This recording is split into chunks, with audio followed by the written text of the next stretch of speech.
bawat ahensya ng pamahalaan ay kumikilos para matulungan, lalong-lalo na yung mga residente.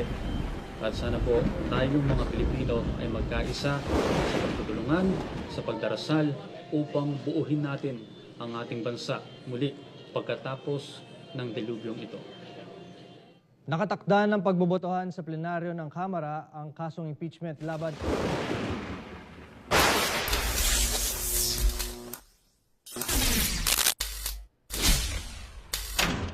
Meron tayong hinahanap na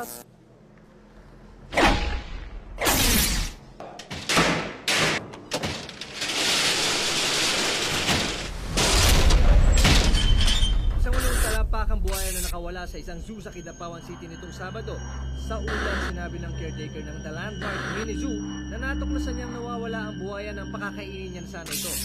Ayon pa sa caretaker, posibleng nasa paligid lamang ito dahil namata ang diuno ng isang residente sa kalapit na ilog.